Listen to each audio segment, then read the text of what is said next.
cultura é uma força que ilumina a vida das pessoas. A cultura é uma energia que gera movimento, energia que conecta, aproxima, emociona, que toca cada um de nós de um jeito diferente. A cultura é tudo aquilo que transforma. A CEMIG, maior incentivadora da cultura de Minas, aplaude de pé este espetáculo.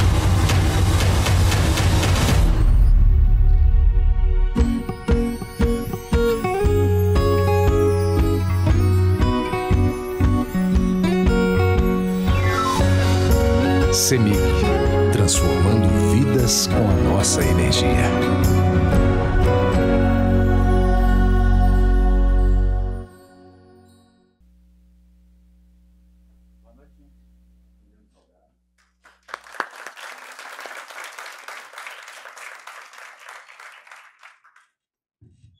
Normalmente eu sento sozinho, apresento, falo para a pessoa entrar e bate palma. Agora estou passando vergonha aqui, que eu entrei direto. Muito boa noite a todos. Meu nome é Afonso Borges, eu faço o projeto Sempre um Papo já há 38 anos aqui em Belo Horizonte, em diversas capitais brasileiras. Deixa eu desligar esse negócio aqui, esse troço toca, ninguém vai gostar. Faço, além disso, os festivais literários de Araxá há 12 anos, 4 anos já em Itabira. Ano passado começamos em Paracatu e a semana que vem a gente está em Petrópolis, dando início ao primeiro festival literário fora da cidade. Tenho que agradecer a presença de todos, entre os quais Irã, Roberto. Gente, muito obrigado pela presença, viu? Uma alegria ter vocês aqui que acompanham a história do Instituto Terra já há tanto tempo, né? Hoje o assunto é esse. Eu já trouxe em outras situações o Sebastião e a Lélia, onde eles fizeram e falaram sobre o Instituto, sobre toda a trajetória do Instituto, e é muito, muito curioso e ao mesmo tempo gratificante estar aqui recebendo o Juliano na terra de Belo Horizonte, né? Onde, de uma certa forma, acontece uma continuidade do trabalho dos dois, mas com a renovação de uma outra cabeça, de um outro pensamento. Tá? Juliano vai fazer uma palestra de aproximadamente 6 horas. Logo depois, quem sobreviver, a gente pode jantar, tomar um cafezinho aqui. Boa noite, Juliano. Boa noite, gente. Muito obrigado pela presença. É um prazer estar aqui, né? E, ao mesmo tempo, é interessante saber que o Sebastião, a Lélia, já estiveram aqui nesse mesmo lugar, falando sobre o Instituto Terra, falando sobre eles. E nesse lugar, né, em Minas, em Belo Horizonte, eu estou no lugar de receber uma transmissão, né, de alguma forma, né? O Instituto Terra foi criado há 25 anos atrás, 26, na verdade, por Lélia e Sebastião. Na época eu tinha 24 anos, hoje eu tenho 50, eu já sou um homem maduro. Mas, ao mesmo tempo, eu recebi deles essa herança. Não é uma fortuna, não é dinheiro, mas é o poder de transformar uma região, é o grande poder da transformação. E talvez essa é a maior responsabilidade que eu já tive na minha vida, de assumir essa herança, de assumir esse poder de transformação e de tentar deixar ele mais forte, mais transformador ainda, e mais pertinente. Não que não tenha sido pertinente o Instituto Terra, ele sempre foi, mas os tempos mudaram, as urgências são outras, e ele precisava de ser repensado um pouco, e é o que nós estamos fazendo agora, todos juntos. Sebastião e Lélia ainda participam, né? Mas nós estamos agora realmente tentando fazer do Instituto uma ferramenta de grande transformação de uma sociedade agrícola que vive momentos periclitantes, né? O Rio Doce, um lugar onde chove a metade do que chovia 20 anos atrás, onde se produz talvez 0,6 cabeça de gado por hectare, onde temos uma população agrícola que apodrece todo ano, onde todo mundo agora está com muito medo. Esse ano choveu muito pouco e estamos vivendo uma situação de urgência muito grande. Bem, Juliano, vamos voltar um pouquinho. Qual que é a primeira lembrança que você tem do Instituto? Você plantou árvores lá no início, não foi? Olha, é interessante porque a minha primeira lembrança do Instituto é na época que ele ainda não era um instituto, ele era a Fazenda Vulcão. Eu nasci na França, em Paris, e não foi nenhum preciosismo, né, dos meus pais. Meus pais fugiram na época da ditadura, ficaram na França sem poder voltar ao Brasil, sem passaportes, durante 15 anos, e quando puderam voltar, eles já tinham, né, uma carreira na fotografia e por lá ficaram. Mas eu podia voltar. Então, com 4 anos e meio, a minha avó veio me buscar e ela me trouxe ao Brasil. E o lugar onde eu aterrissei foi a Fazenda Bucão, em Amorés. Então, o lugar que eu descobri, para mim, o Brasil era esse lugar. É onde hoje tem o Instituto Terra. Então, é muito forte. Minhas primeiras lembranças são lembranças que todas as crianças têm, né, quando vão num sítio, na fazenda dos avós. Essa sensação de liberdade, e ao mesmo tempo que para mim na época era um exotismo, né, muito grande. Né? Mas você lembra daquele instituto da fazenda totalmente depredada, né? E aí, à medida que eu ia voltando, a fazenda estava num estado cada vez pior. No fim da vida do meu avô, quando ele tinha 96 anos, aquela fazenda parecia um deserto. Se viu uma terra amarela. Naquele ano ele tentou plantar capim, ele tinha algumas cabeças de gado lá, e naquele ano o capim não cresceu. A terra tinha morrido. Eu já era cineasta, eu acompanhei o vaqueiro do velho Sebastião Salgado, do meu avô, que estava me mostrando essa fazenda tão degradada que ia se transformar em outra coisa. Ninguém sabia o que essa coisa ia ser, mas a gente sabia que ela ia se transformar. E nós fomos andando entre Vossorocas, Campo Seco, naquele calor louco, até uma nascente. E quando nós chegamos na nascente, ele realizou que aquela nascente tinha morrido. E naquele dia, para ele foi muito duro essa realização, porque era um mundo que estava acabando. Era essa a realização naquele momento. Então aquela terra estava morta mesmo. O que aconteceu lá é incrível.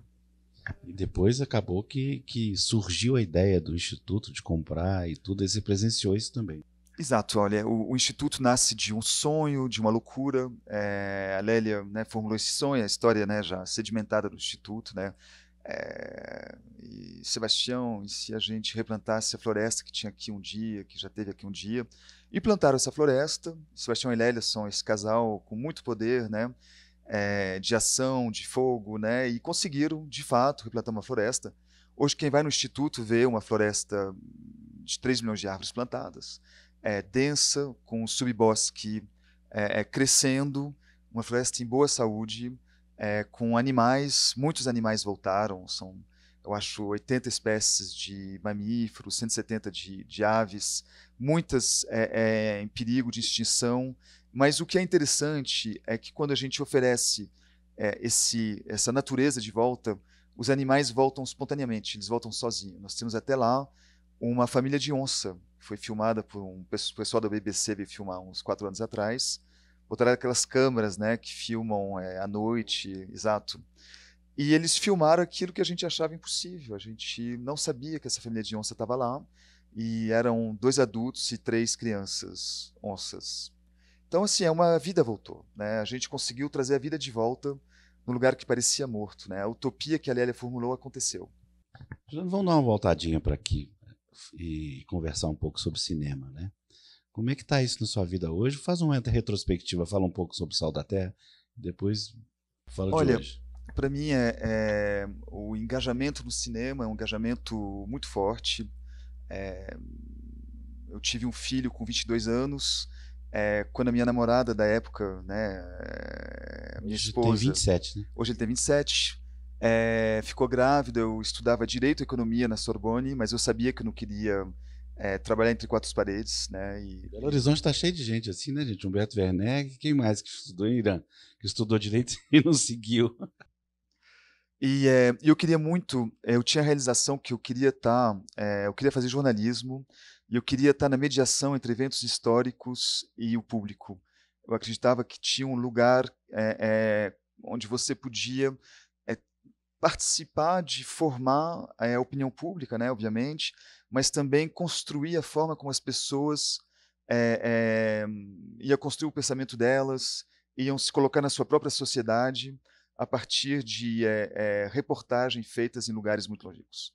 Então, meu primeiro filme foi na Angola, eu fui no Afeganistão em 1997, na época em que os talibanos tinham acabado de conquistar Cabul, eu fui até lá. E eu trabalhei durante muitos anos na França, na época eu era totalmente francês, eu não pretendia voltar a morar no Brasil, e aconteceu o Sal da Terra, né? Eu fui evoluindo, né, na minha forma de trabalhar. Em algum momento eu me senti capaz de fazer longa-metragem documentário, eu fiz um primeiro, foi ao cinema, teve uma vida em festivais, e no meu segundo eu ia encarar a história mais difícil, né? Que era um retrato do Sebastião, mas também era a ideia de confrontar uma relação que era muito difícil. Sebastião e eu, a gente tinha uma relação explosiva. A gente não podia estar na mesma sala sem mais de 5 minutos, sem que, né, tivesse raios e faíscas. Então, fazer um filme com ele ia ser muito difícil. E aconteceu algo de muito forte. Eu acompanhei o Sebastião pela primeira vez na Amazônia, filmar o Zoé, que é uma etnia, um povo que ainda vive de uma forma praticamente isolada, no Equador, ao norte de Manaus, talvez a 3 horas de voo, um lugar realmente muito isolado. E lá eu imaginei que a gente ia viver uma situação como Werner Herzog e Klaus Kinski, né, o diretor alemão e o ator, né, que querem se matar no meio da Amazônia, nesse huis infernal, né, Como onde chamava o filme mesmo? é o meu melhor inimigo, É é esse? isso? Aquele que ele tentou fazer lá na Amazônia? Sim, eles fizeram vários filmes na Amazônia junto, mas o Klaus Kinski era doido e os dois se pegavam o tempo todo. Eu achei que a gente ia viver uma situação dessa no Zoé, mas aconteceu que, na verdade, a gente encontrou uma harmonia durante essa filmagem, o Sebastião trabalhando, eu filmando ele, e algum tempo depois voltamos a Paris, eu editei essas imagens, aconteceu alguma coisa de muito forte para a gente. Quando você entende de imagem e que você vê o que outra pessoa filma, você sabe mais da pessoa que está filmando do que da pessoa que está sendo filmada. A forma, os ângulos que você escolhe, a qualidade do olhar que você coloca no teu objeto revela mais o olhar do que o objeto, na verdade. E quando o Sebastião viu o olhar que eu tinha sobre ele naquele momento, ele realizou a que ponto nossa ligação era forte, e ele se emocionou com esse meu olhar, e ele viu aquelas imagens, e eu até hoje me emociono falando disso, né? Muito, muito forte para mim. E ele começou a chorar, e eu também me emocionei, e aquilo começamos um diálogo visual, né? De produção visual, e esse diálogo continuou quando entrou em cena o Wim Wenders, que vinha para ajudar a poder entrevistar o Sebastião. Eu não ia conseguir entrevistar o Sebastião. Então o Wim Wenders tinha uma missão que era entrevistar o Sebastião. Então estava tudo preparado. Ele, claro, é um gênio do cinema. Ele trouxe umas técnicas, né, muito específicas, de usar um teleprompter, de mostrar as fotos, sem entrevistar o Sebastião, enfim. Mas aquelas histórias eram as histórias que eu tinha escolhido. Eu conhecia as histórias todas, eu cresci ouvindo essas histórias. E quando eu reouvi essas histórias através do filtro de outra pessoa, do Wim Wenders, aí eu entendi o Sebastião. Eu entendi por que ele voltava dessas viagens tão mal, às vezes muito impaciente, difícil, e vendo, né, aquilo tudo que ele tinha vivido, dava para entender. E isso foi um processo de cura para a gente. Então, o Sal da Terra foi isso. Foi um processo muito lindo. Apesar do filme, né, além do filme, né, que fez um sucesso para um Não faz, documentário. né? O Sal da Terra não sai do cartaz. Enfim, é um filme que teve uma carreira muito bonita. O trabalho do Sebastião é um trabalho muito forte. E a gente encontrou uma forma, né, de retratar esse trabalho que fez justiça, né, ao trabalho dele. Agora vamos então tentar caminhar para esse momento que você decidiu participar mais ativamente do Instituto. Como é que foi esse processo? Olha, esse processo foi natural. Depois do Sal da Terra, eu me apaixonei por uma brasileira que morava em Berlim. Nós nos mudamos de Berlim para São Paulo e foi naturalmente que eu me interessei no Instituto e que eu comecei a participar do Instituto. E o Instituto, ele é muito bem estruturado, é uma ONG que tem uma capacidade de plantio de floresta numa região totalmente seca, que plantou uma floresta numa terra que normalmente não se planta floresta, porque é só encostas e vales e outras encostas, é uma terra muito escassa, foi plantada sem usar herbicida, com pouquíssima chuva, e na verdade é um lugar onde era impossível plantar uma floresta, mas aconteceu.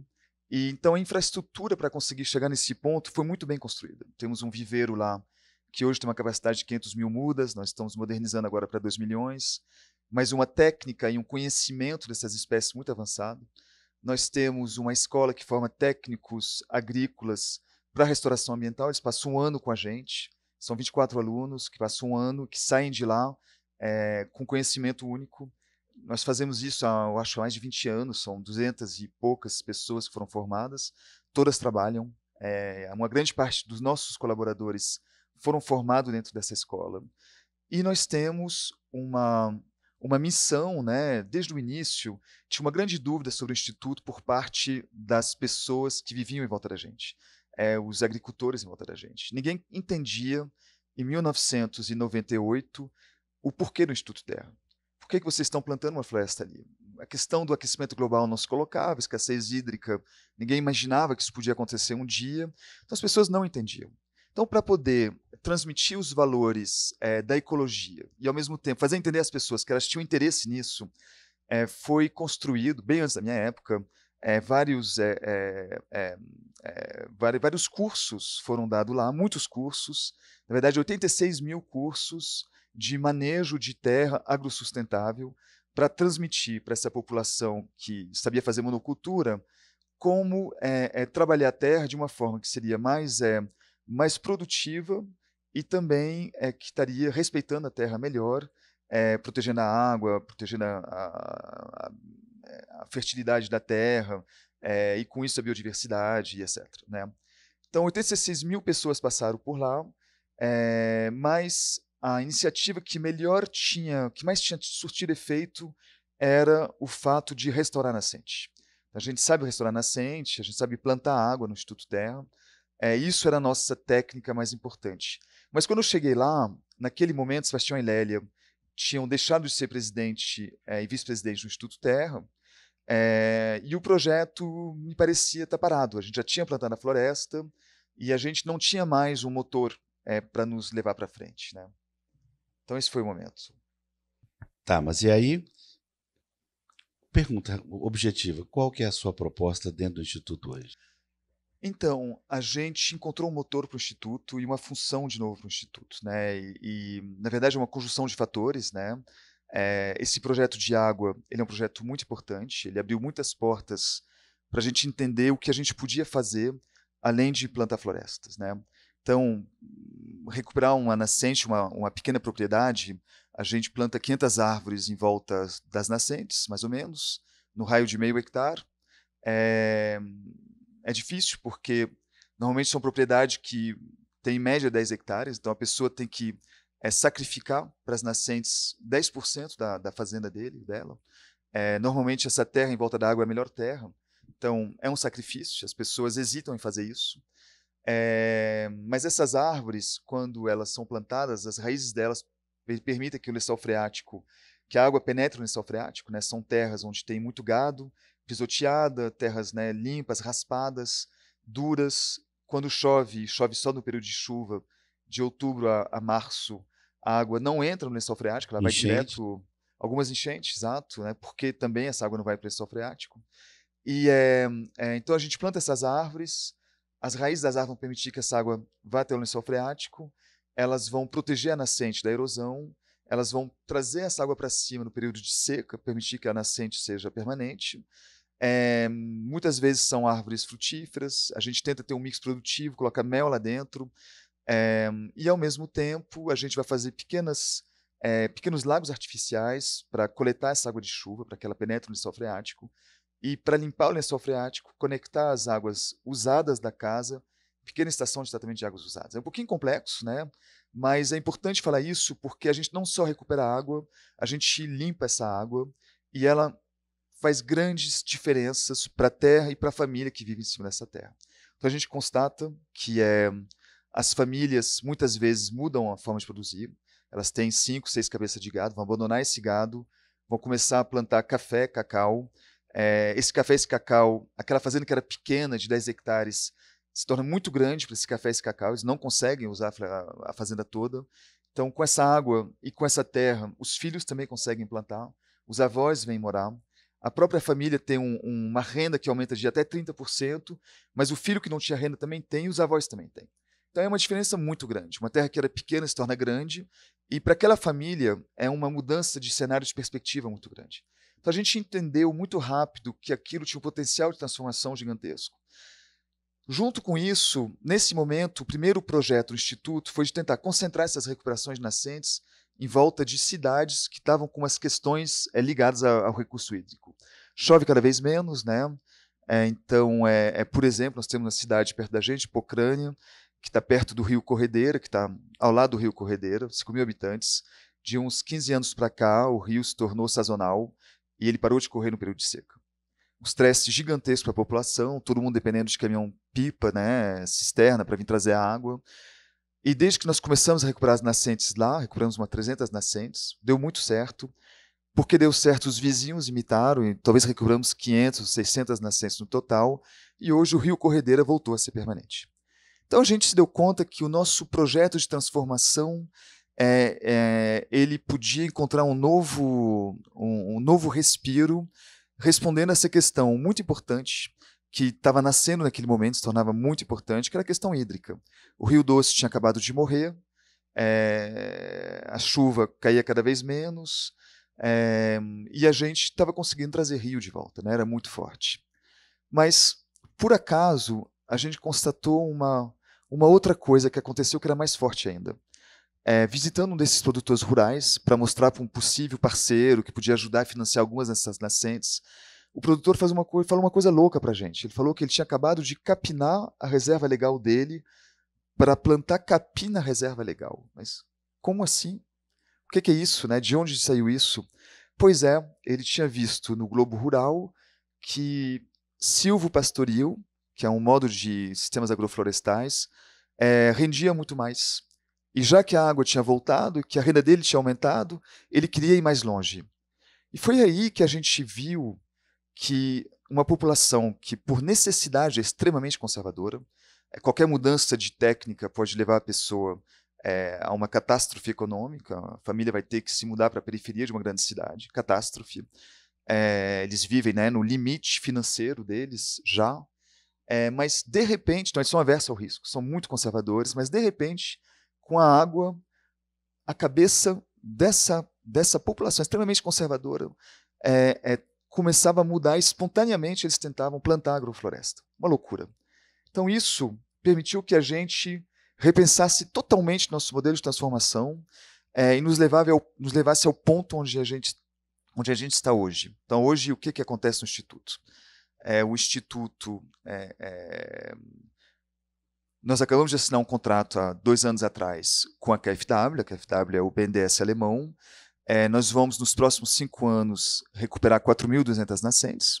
Então, para a gente é muita coisa, né? O dobro de todas as nascentes que nós recuperamos em 20 anos. Mas, peraí, como? Porque recuperar tem que ter terra.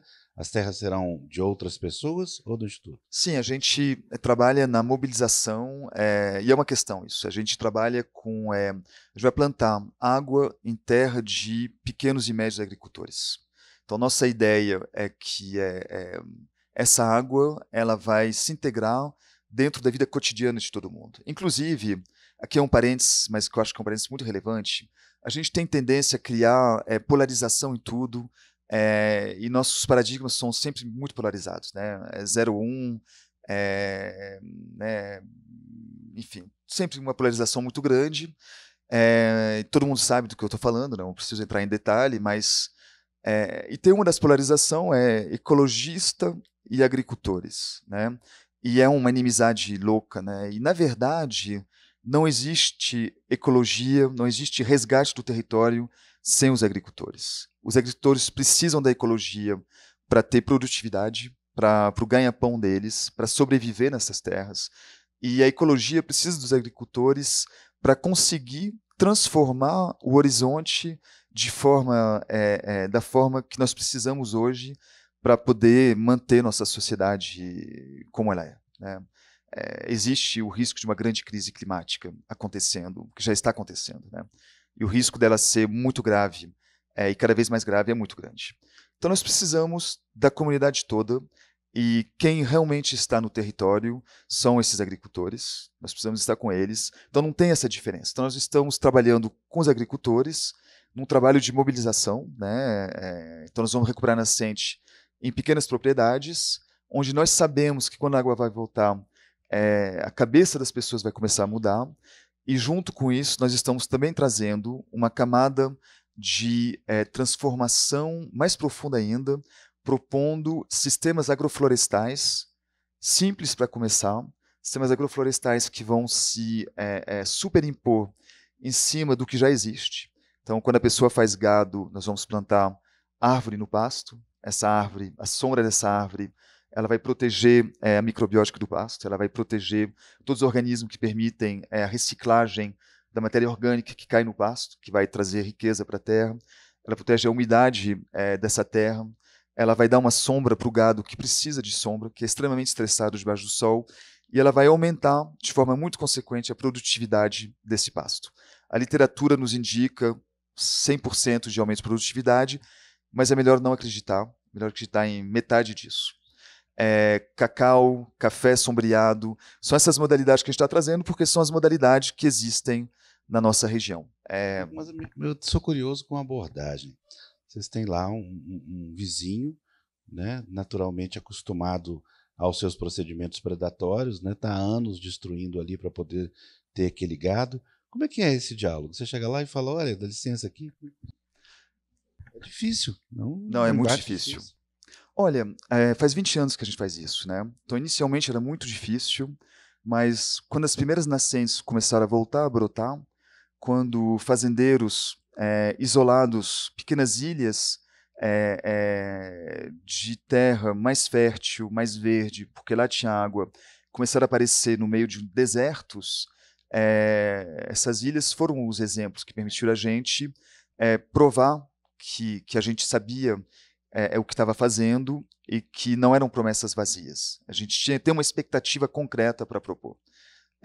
Nossa estratégia no momento é de concentrar nossos esforços perto de Aimorés, onde fica o Instituto Terra, Aimorés, Baixo Guandu, e também perto de Pocrane, onde nós recuperamos esse rio. E quanto tempo, assim, uma nascente começa a pingar, digamos assim, em 5 anos, 10 anos, 20 anos? Não, é muito mais rápido. A gente vê diferença desde o primeiro ano. A gente consegue trabalhar o lençol freático de forma que ele fique mais cheio, já desde a primeira chuva. Então, no primeiro ano a gente já vê uma diferença, mas a nascente se estabiliza em 3 anos. Mas então o mundo tem solução, não? Era 3 anos, tá bom, né? Não? Dá para chegar isso em países extremamente mais degradados e ensinar a fazer? Olha, eu acho que sim.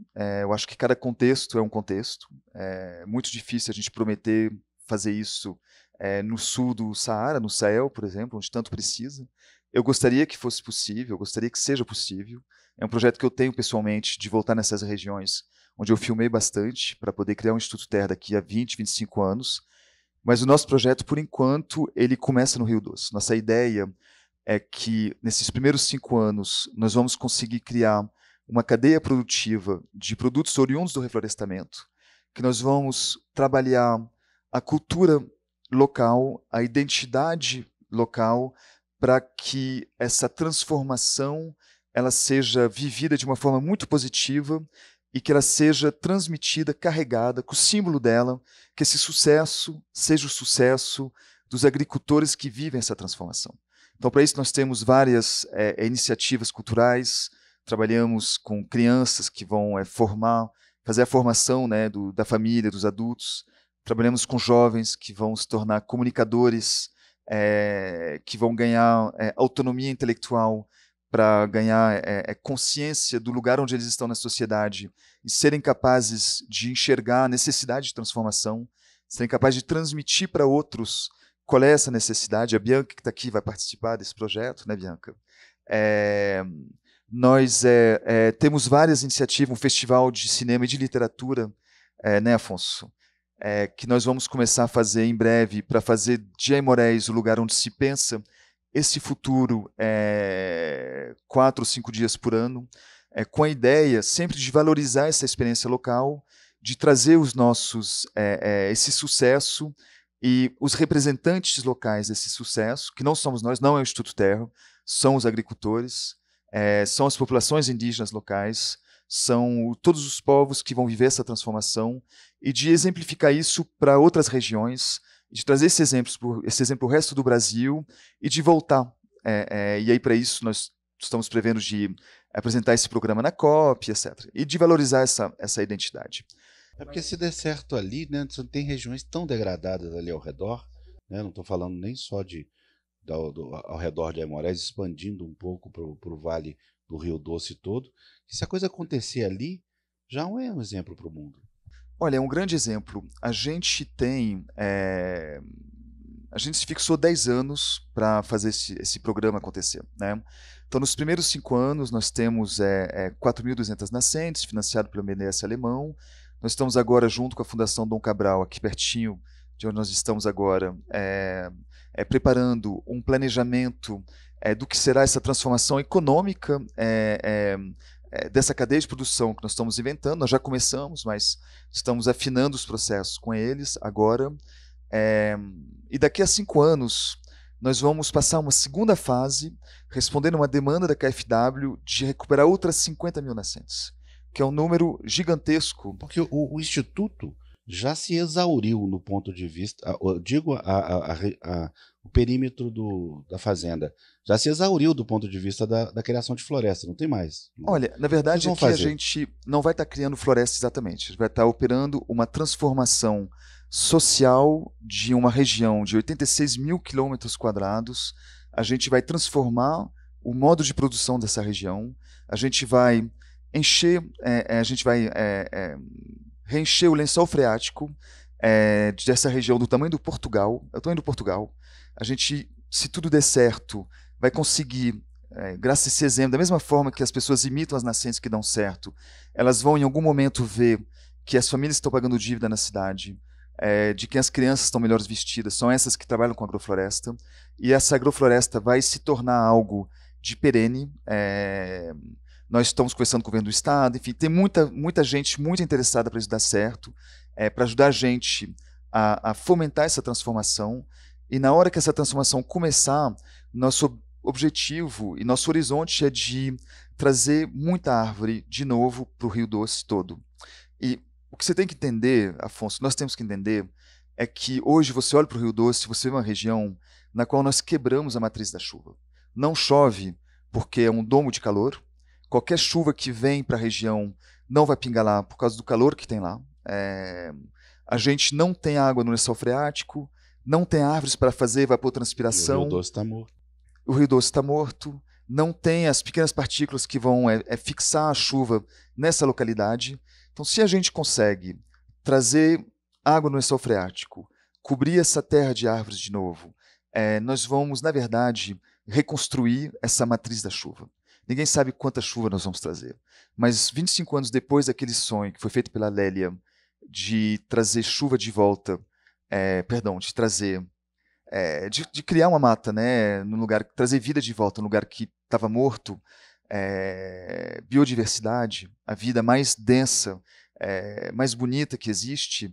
Nós fazemos um sonho hoje, de novo, no Instituto Terra, de conseguir trazer chuva de volta no Rio Doce. Mas não é um projeto ecológico só, né? Vocês estão propondo uma mudança de patamar econômico e social também. Exato. Na verdade, nós estamos pensando isso como um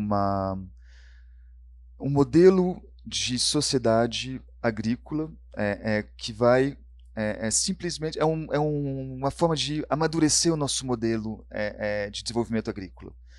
Seria um modelo 2.0. É uma forma que vai casar exatamente em cima do que existe hoje, mas simplesmente apostando na maturidade dos pequenos, médios agricultores, dos fazendeiros que trabalham lá, das famílias que estão lá, apostando na emancipação intelectual, nessas técnicas, na grande necessidade de encontrar uma forma de produzir que seja viável, no meio dessa catástrofe climática, em muitos fatores que hoje são fatores que permitem essa transformação, mas também, isso eu acho que é o grande diferencial, tendo uma ferramenta como o Instituto Terra, que foi constituída, né, por Sebastião e Lélia 25 anos atrás, e construída de uma forma muito inteligente, holística. O Instituto Terra sabe fazer todas essas profissões. Normalmente, quando você fala com grupos que têm esse tipo de ambição, são engenheiros agrônomos, são alguns intelectuais. Eles não têm experiência da comunidade, eles nunca recuperaram uma nascente.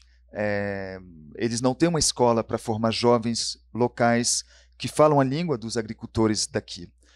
Então, nós temos aqui uma ferramenta muito poderosa, e é graças a essa ferramenta que nós vamos conseguir operar essa transformação. Com pergunta, gente? Você levantou ainda, né? Fiz de propósito, maldade. Vou falar um negócio aqui. Cadê o Gabriel? Ô, gente, eu esqueci de dizer, está sendo gravado, né? Vai para o YouTube do Sempre um Papo agora, que já está com mais de 100 mil visitantes, 100 mil inscritos. E então, desde já, eu peço autorização de imagem para vocês. O advogado mandou falar isso, viu? Se alguém não quiser, fala aí agora. E se alguém quiser processar, processa o Gabriel, porque ele que está filmando, não tem nada com isso. Entendeu? Coitado, se fosse os processos todos que eu já te falei, vocês esses anos todos, né? Estava fodido. Mas quem quer fazer pergunta? Ali, desculpe, como é que você chama? Isabela. Boa noite, primeiro. Muito obrigada pela palestra que já foi dada, né? Eu queria perguntar, porque você comentou, Juliano, sobre apresentar o programa na COP. Eu queria saber um pouquinho como que é esse planejamento, como vocês pretendem apresentar isso para o mundo, né, como um todo, já considerando a relevância desse evento. Sim, obrigado pela pergunta. Olha, esse programa, ele tem, na verdade, tem várias etapas que ainda não foram cumpridas, né? Em parte, o que nós queremos conseguir junto com a Fundação Dom Cabral e outros parceiros, como, por exemplo, a RAT, né, que você representa aqui hoje, é de conseguir modelizar esse programa, né? Então, modelizar o programa é o conjunto de técnicas que nós estamos inventando ou simplesmente aplicando na região, né? Conseguir saber quanto tudo isso custa e modelizar a transformação que a gente vai conseguir operar. Então, para isso, a gente tem que identificar o que a gente chama de KPI, mas na verdade são indicadores de transformação, né? Alguns concretos, outros, né, são sensíveis. E então a gente está nesse momento na construção desse programa, né, modelizando esse programa e com a ideia de que daqui a 1 ano e meio a gente vai ser capaz de trazer ele para a COP e dele ser uma proposta, um modelo de transformação para regiões que, como essa, como o Rio Doce, sofrem de questões ligadas à escassez hídrica, baixa produtividade da terra, e que pode se beneficiar dessa mesma transformação. E eu acredito que a maior parte das regiões agrícolas no Brasil está sofrendo disso, vai sofrer disso em algum momento. Então, esse programa ele visa a ser replicado. Então, é com esse intuito que a gente está fazendo ele, né? Então, a gente está fazendo ele de uma forma muito racional, na verdade, tentando entender de forma holística como se trabalha a identidade, a cultura, o fomento da economia, como a gente vai conseguir montar cooperativas, fomentar o pequeno capitalismo local para poder fazer com que os beneficiamentos fiquem, né, os primeiros beneficiamentos dos produtos agrícolas fiquem na região para aumentar o valor desses produtos. Então, assim, é uma série de profissões, de talentos que estão sendo angariados nesse projeto. Projeto muito complexo. Nós também estamos trabalhando na demanda para esses produtos. Hoje a gente sabe que existe uma grande demanda para produto que a gente chama de ESG, né? Mas produtos que têm esses valores da restauração. Então, nós estamos trabalhando aqui na criação de um selo de produtos oriundos do reflorestamento, para poder valorizar esses produtos. Enfim, então é uma série, é um conjunto, né, de ações que formam esse programa, que tem um valor, né? Então, esses primeiros 5 anos estão, por enquanto, valorizado em R$ 150 milhões. Uma parte desse financiamento é público, é dinheiro público alemão, é um pouco irônico, né? Não ser dinheiro público brasileiro, mas é assim. E uma outra parte, nós estamos esperando finalizar esse projeto com a Fundação Dom Cabral para trazer a indústria para ajudar a gente a fazer essa transformação. Essa transformação vai beneficiar a indústria.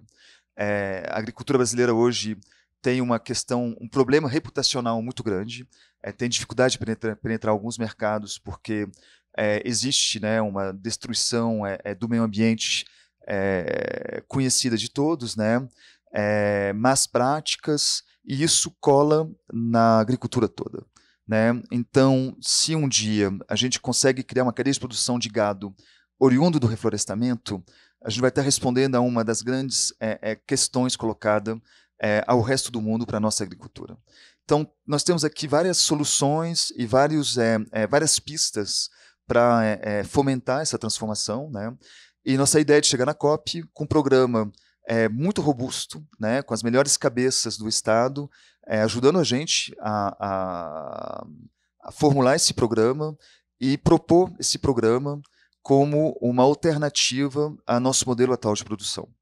Nossa ideia como Instituto Terra é que nós calculamos que daqui a 5 anos, no fim dessa primeira fase, nós vamos não mais estar fomentando a transição para a agrofloresta, mas nós vamos estar gerenciando pessoas que vão estar espontaneamente passando para a agrofloresta. Então vai ser uma demanda muito maior do que nós conseguimos, agora nós vamos conseguir responder.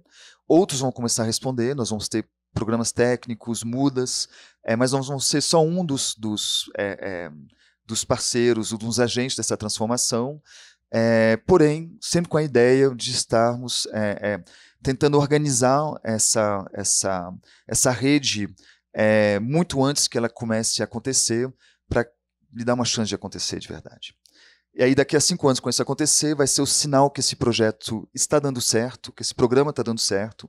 E aí eu espero que nós, Instituto Terra, com essa nossa escola, com nossa capacidade de formação, com as nosso pragmatismo, vamos ser capazes de ir para outras regiões, por que não o Vale do Jequitinhonha, e começar a transformar outros lugares, e outros lugares, e outros lugares. E daqui a 20 anos, meu sonho é de tentar fazer em outros países, e por que não no céu. Maravilha. Gente, eu quero dar uma paradinha para fazer uma homenagem. Hoje é o Dia Nacional do Profissional de Libras. E eu tenho esse meu amigo, Eduardo Rodrigues, que me acompanha há muito tempo aqui.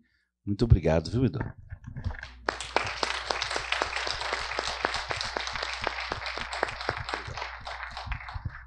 Ele morreu no tempo da pandemia, a gente fez dezenas de programas, quase 200, e ele dança bem demais, gente.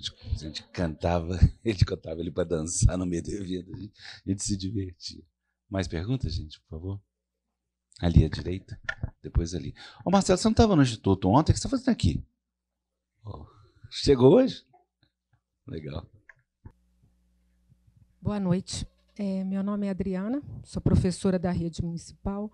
Eu queria te perguntar, Juliano, achei super bonito, plantar água. Como que é a parceria do Instituto Terra com as instituições educacionais, né, da região? As crianças, desde o ensino fundamental, ensino médio também, e universidades, têm essa parceria, os grupos vão, visitam.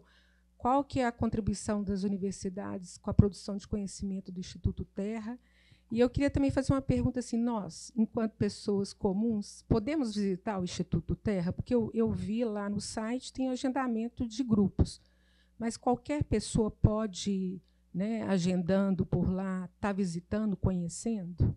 Absolutamente. Qualquer um pode visitar, o Instituto Terra é aberto, e é uma visita muito interessante, é muito bonito, vale a pena ver.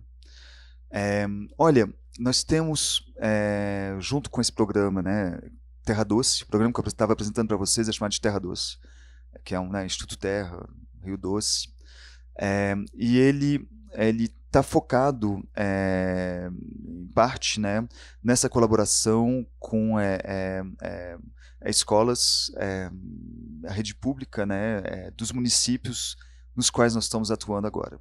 Esses primeiros 5 anos estão previstos da gente atuar em 28 municípios, no Baixo e Médio Rio Doce.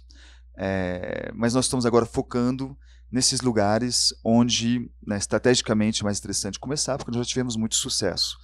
Então, nós temos 900, na verdade são 100 alunos, se eu não me engano, de 8 a 12 anos, e 20 professores que frequentam o Instituto Terra regularmente, 900 no total, na verdade. São 100 alunos por região.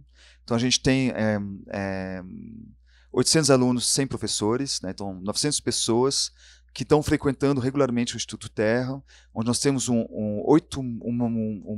modo de formação em 8 etapas, né? Então a questão da água tá muito abordada, e a gente tenta ser muito pedagógico sobre as questões ecológicas, ensinar as crianças a ter uma visão holística da ecologia, abordar a temática da água, para ajudar elas, né, a ganhar esse olhar, né? A gente tem uma parceria muito forte com as escolas, todo mundo entende essa necessidade hoje, isso é muito bom, e esse programa, um programa antigo nosso chamado Terrinha, que é muito efetivo. Para te dar um exemplo, no 2º ano que nós fizemos esse programa, crianças de uma cidade vizinha de Aimorés fizeram uma greve e fecharam a rua principal. E elas obtiveram do prefeito que ele fizesse triagem de lixo. Então isso tem um efeito muito grande, tem um poder muito grande de transformação trabalhar com essas crianças. Elas vão trazer para as famílias, para os amigos, esses pensamentos, essas práticas que elas carregam, na verdade, elas também educam as famílias. Então isso é muito poderoso. E nós temos um outro programa que é virado a jovem de 15 a 25 anos, que é chamado de Terra Jovens, onde nós vamos em 6 aulas que estão ligadas a transmitir noções filosóficas que vão permitir que a pessoa se enxergue de um ponto de vista externo. Parece complicado, mas na verdade é bem simples. Imagine que a gente fizesse durante um dia um curso para 30 alunos dessa idade, e esse curso seria uma pergunta. Qual é a diferença entre a forma como você se enxerga como atingido do Rio Doce e a imprensa te enxerga como atingido do Rio Doce?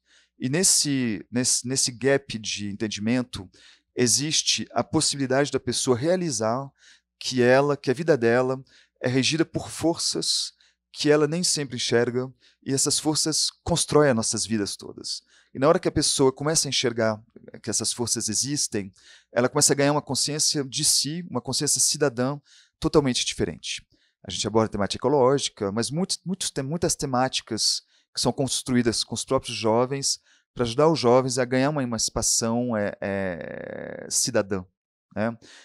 E uma consciência de si, e a se tornar um ser político, isso que é a ideia. E no fim de cada uma dessas aulas, eles vão redigir um pequeno escrito de uma página, essa realização, e na segunda parte deste curso, eles são ensinados a fabricar mídia social de altíssima qualidade, com excelente profissional, que é formado para isso. E aí nós usamos como roteiro dessas mídias sociais estes pequenos, essas realizações que eles escreveram nas primeiras partes. Então a gente vai estar fomentando um diálogo cidadão com jovens de várias regiões diferentes. Nós vamos também estar formando, de fato, o olhar desses jovens, uma compreensão fina da sociedade, e o olhar deles para essa compreensão fina e a capacidade de transmitir isso. E eu espero que o fato de ter um diálogo, a distância entre esses vários grupos, vai fazer com que eles ganhem um prazer em fazer isso, ou alguns deles, pelo menos, né?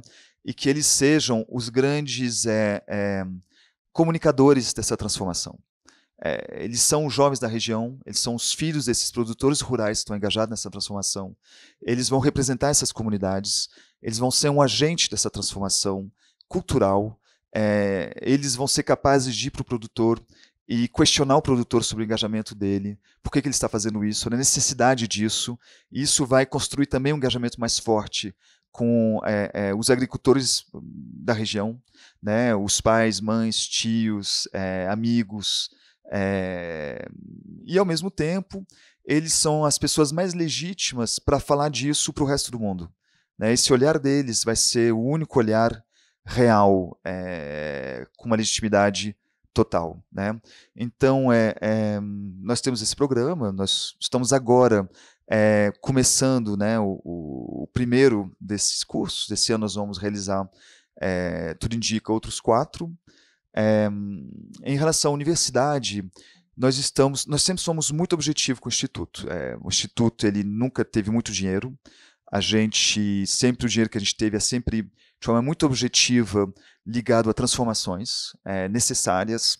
E, infelizmente, nós nunca tivemos a possibilidade nem de comunicar muito, nem de trabalhar muito com a universidade e de fomentar a ciência. Nós temos aqui técnicas para replantar uma floresta, isso é ciência, mas nós não temos uma ligação forte com universidades. Isso é algo que nós estamos trabalhando agora. Então nós temos, eu acho, 4 bolsas no momento, né, 2 bolsas ligadas à Universidade do Rio, fazendo experimentos científicos no Instituto, e 2 outras bolsas locais, mais ligadas à questão de monitoramento de espécies. E nós estamos agora fomentando mais. Pretendemos que isso seja, entendemos que isso é algo de muito importante. Estamos fomentando agora essa relação. Ali à direita, esquerda, desculpe. Depois você, queridão. Boa noite. Boa noite. Meu nome é Leonardo, Léo Teixeira. Eu queria que você falasse um pouquinho dessa influência total, é claro, de a situação lá da região de Aimorese e toda aquela região sempre foi muito ruim, ambientalmente falando, né? A Mata Atlântica virou madeira, aquilo ali se transformou em pasto e em algumas regiões tem até, exagerando um pouco, uma tendência à desertificação. Exatamente, por não ter cobertura vegetal e o índice pluviométrico baixíssimo. Você falou agora há pouco que lá não chove. Quer dizer, o que já era ruim, a gente, por exemplo, eu tive lá em Valadares em 2006, já tem um bom tempo. Foi a última vez que eu fui naquela região. E um 360 lá no pico do Ibituruna, a gente só via o que você falou, aquele tom amarelado de terra exposta, Morro Careca, né?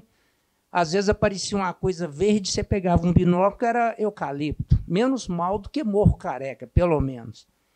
E aí o que estava ruim conseguiu piorar em 2015, né? Final do ano, Bento Rodrigues, 700 quilômetros de rio, morreram. E aí eu queria que você comentasse um pouquinho de como que isso mexeu com o Instituto Terra. Olha, a gente... Assim, eu não vou repetir o que você falou, essa descrição que você fez, ela é a descrição, descreve exatamente a nossa região. Só que de 2015 para cá piorou mais ainda, né? Olha, a gente vive agora, a gente achava, isso que eu descrevi para vocês, tem uma coisa que não é exata, exatamente. Tá? A gente começou o programa de SAF, de sistema de transformação, de fomento da agrofloresta, usando a água. Né? E a gente achava que isso era a chave para trazer pessoas para a agrofloresta, que ia mudar a cabeça das pessoas. E o que a gente está constatando agora, esses dias, é que, na verdade, o contrário também é verdade. Hoje, o impensável está acontecendo. Pessoas que sempre fizeram isso que você descreve, né?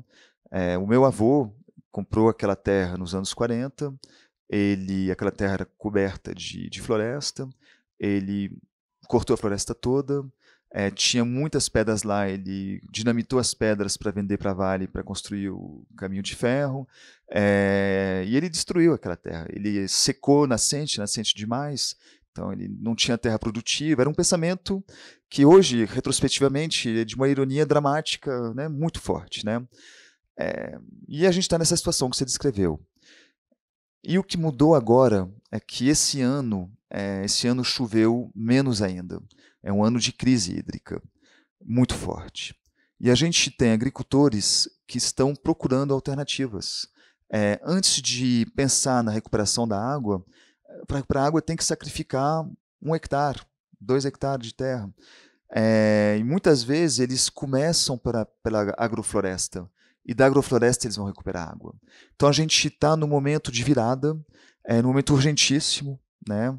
Todo mundo está sentindo isso, e a gente vê que esse programa, que tem como grande desafio a mobilização dessa população, ele tem grandes chances de acontecer pela urgência que nós estamos vivendo e pela realização de todos, né, que essa mudança é necessária, né?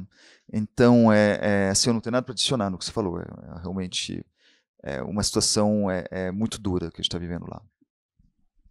Vamos para a penúltima pergunta? Lá para o Marcelo, depois para você, tá? Boa noite, meu senhor. O senhor demorou muito tempo? Quantas horas? Quantas horas de viagem? Foram 8 horas. 8? Tá certo. Mas valeu a pena. Eu sei, ué. Bom, eu sou jornalista, né? Acompanho as questões ambientais há um longo tempo. Tá, a fileira da frente aqui sabe disso. É uma atuação discreta, né? Mas assim, eu tenho acompanhado muito as questões ambientais, e o discurso ambientalista até agora ele tem sido muito focado na defesa das florestas, recuperação florestal, né? Defesa das matas nativas.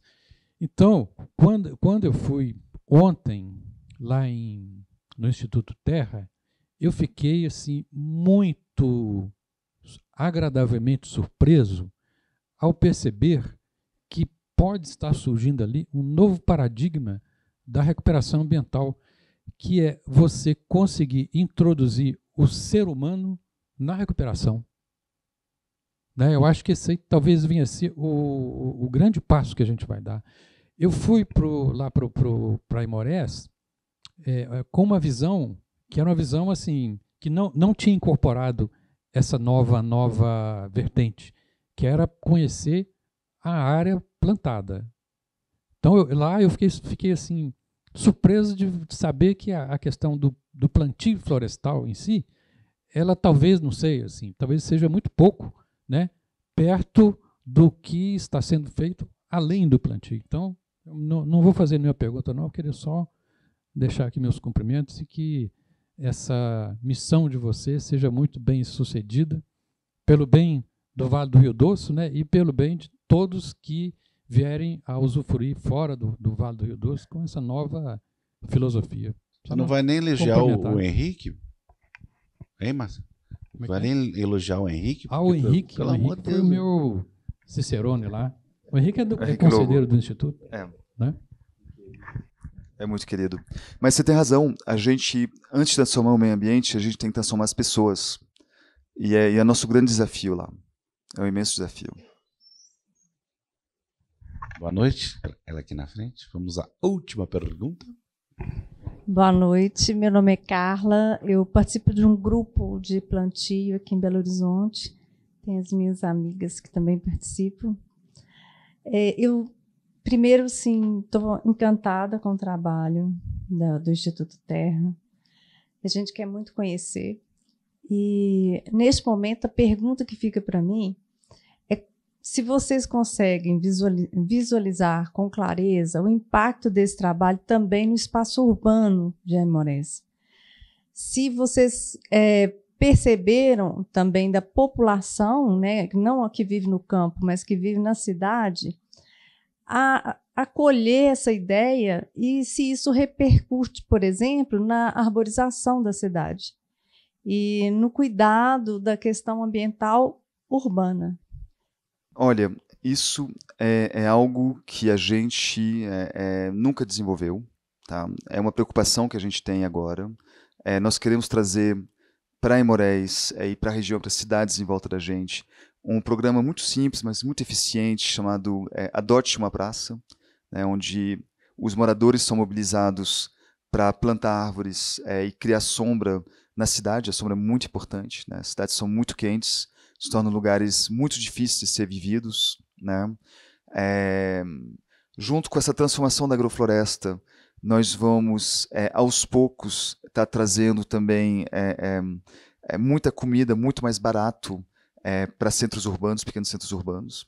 Então, a gente vai ter uma transformação indireta muito forte desses centros urbanos, né, através dessa transformação econômica, dessas produções novas, né, de hortaliças, que vão acontecer naturalmente como consequência dessa transformação. Mas, até agora, a gente não conseguiu integrar a população de Aimorés totalmente no projeto Instituto Terra. Isso é um dos nossos desafios, né? Então, eu te agradeço pela pergunta, porque ela é diretamente no lugar que a gente precisa muito, muito trabalhar. Boa noite, meu nome é Suzana, eu sou do Festival de Cinema Ambiental e Gastronomia de Belo Horizonte. É a primeira vez que a gente está fazendo esse festival aqui. Vai acontecer de 5 a 9 de junho, na Semana do Meio Ambiente. O Juliano, é sempre bom ouvir você. E ele esteve com a gente na parte virtual, no primeiro festival, em 2021. E agora, então, a gente vai acontecer. Gostaria muito da presença de todos vocês lá, que nós vamos discutir isso tudo. Acho muito importante. E, claro, queremos convidar o Juliano para estar aqui. Então, Obrigado. Em breve, se você puder estar aqui junto com a gente no festival, vai ser lindo.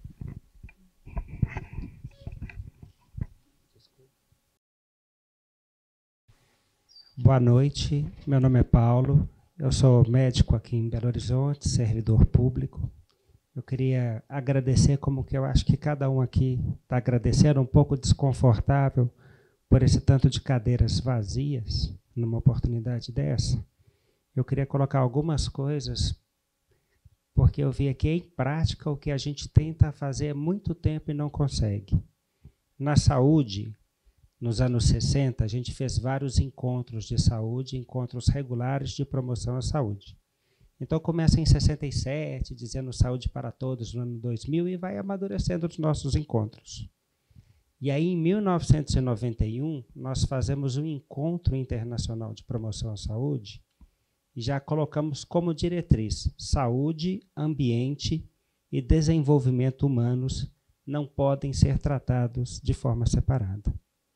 E esse documento, que seria da Organização Mundial de Saúde, de 1991, na Suécia, ele deveria ser o eixo orientador da Carta da Terra e da Agenda 21, que foram os documentos produzidos pelas pessoas vinculadas ao meio ambiente. Ou seja, gente também é bicho.